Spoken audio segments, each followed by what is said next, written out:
News ఆదివాసీలకు అడవే జీవనాధారం. అందులో లభించేటువంటి పండ్లను సేకరించి అమ్ముకుని జీవిస్తారు. ఇప్పుడు అటవీ విస్తీర్ణం తగ్గడంతో వారి జీవనోపాధి ప్రశ్నార్థకంగా మారింది. ఇక సమ్మర్ వచ్చిందంటే చాలు వారి కష్టాలు వర్ణనాతీతం.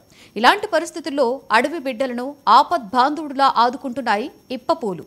ఎంతో విశిష్టమైన కలిగినటువంటి ఇప్పపూలపై 99 టీవీ స్పెషల్ రిపోర్ట్.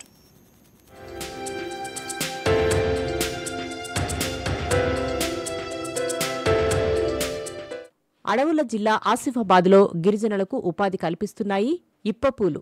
కరువు కాలంలోనూ అవి అండగా ఉంటున్నాయి. ఎండాకాలంలో జీవనోపాధి కల్పిస్తున్నాయి. ఇప్పపూల సీజన్ ప్రారంభం కావడంతో ఆదివాసీలు అడవి బాట పడుతున్నారు. వాటిని అమ్ముకుని సొమ్ము చేసుకుంటున్నారు. ఏరి మనం చెట్ల కాడికి చేను పోయి పూలు ఉంటాయి, చెట్లు ఉంటాయి చేనులలో. అవి తెచ్చి మేము తెచ్చినాక ఇంటికి తెస్తాం. ఇంటికి తెచ్చినాక గుళ్ళలలో మోసుకొని ఇంటికి తెచ్చి పందిరిలా ఒక చిన్న తడకలు ఉంటాయి. తడకలలో మేము ఉల్లారబెట్టి ఒక 5-6 రోజులు పడుతున్నాయి. 5-6 రోజులు పడితే అవిని మొత్తం జమ చేసి మేము ఒక బస్తాలు నింపుకుంటాం. నింపుకుంటే అది అనపపప్పు కానీ మరి ఇంకా కందిపప్పు కానీ దాంట్లో బువ్వ వండినట్టు ఒక కుండలలో ఉడకబెట్టి పప్పుతోటి కలిపి మేము ఇప్పటికి కూడా తిని బతుకుతున్నాం. కాకపోతే మళ్ళీ ఇంకా వాటికి ఒక అది కుండలలో మనం పేలలు అది చేసినట్టు అట్లా కూడా చేసి మేము ఈ పూలను అట్లా కూడా చేసి ఎల్లిపాయతోటి దంచి అట్లా కూడా ఇప్పటికి కూడా తింటున్నాం. కొమరం భీం ఆసిఫాబాద్ జిల్లాలోని అడవులో ఇప్పపూల జాతర ప్రారంభమైంది. ఇప్ప చెట్ల చుట్టూ పువ్వులు రాలిపోవడంతో వాటిని ఏరుకునేందుకు ఇప్ప చెట్ల బాట పట్టారు ఆదివాసీలు. ఏజెన్సీ మండలాలైన జైనూర్, సిర్పూర్, లింగపూర్, కేరమెరి అడవుల్లో ఇప్ప చెట్లు విరబూసి అందంగా కనిపిస్తున్నాయి. మార్చి నెలలోనే ఏడాదికి ఒకసారి విరబూస్తాయి. ఈ చెట్లకు ఆదివాసీలకు ఎంతో అనుబంధం ఉంది. ఇప్ప పూలను గిరిజనులు ప్రసాదంగా, ఇప్ప చెట్లను దేవతగా పూజిస్తారు.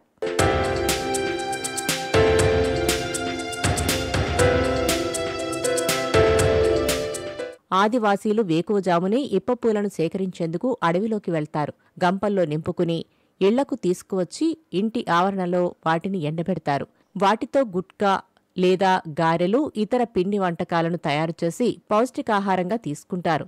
ఇప్పపూలతో తయారుచేసిన పిండి వంటకాలు చాలా టేస్టీగా ఉంటాయని చెబుతారు. అందుకే ఆదివాసీలు చాలా దృఢంగా ఉంటారు. మరికొందరు ఈ పూలను ఇతర వ్యాపారులకు అమ్ముకుని ఉపాధి పొందుతున్నారు.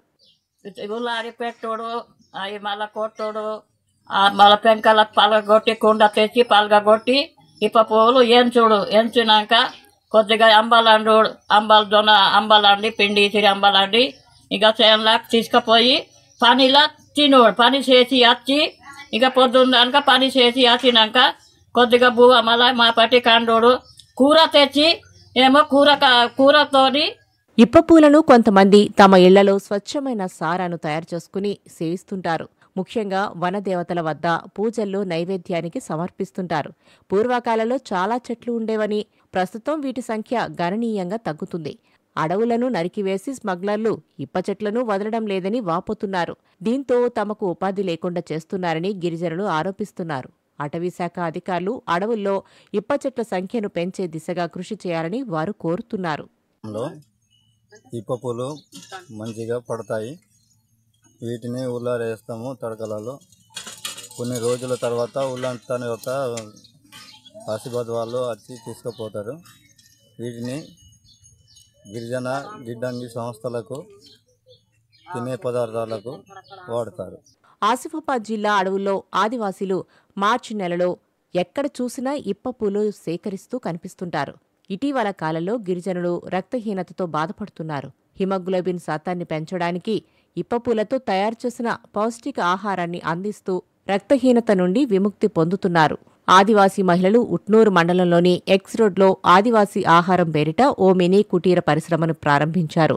ఇప్ప పువ్వును కొనుగోలు చేసి లడ్డూ తయారు చేసి స్వయం ఉపాధి పొందుతున్నారు. పోతాం ఇప్ప చెట్లకు పోయి ఇప్ప చెట్లు కాస్తాయి. అవి పడితే ఏరుకొని తీసుకొచ్చి 4-5 రోజులు ఉల్లారబెడతాం. తడకల ఉల్లారబెట్టినప్పుడు అవి అట్లా 10 రోజుల తర్వాత అమ్ముతాం. ఆసిఫాబాద్ వచ్చి తీసుకెళ్తారు. ఆదివాసీలకు ఎంతో మేలు చేస్తున్నాయి ఇప్పపూలు. సమ్మర్లో ఉపాధి కల్పించడంతో పాటు వారి జీవితాల్లో వెలుగు నింపుతున్నాయి. అంతటి విశిష్టమైన ఇప్పపూలను అనేక రకాలుగా యూజ్ చేసుకుంటున్నారు.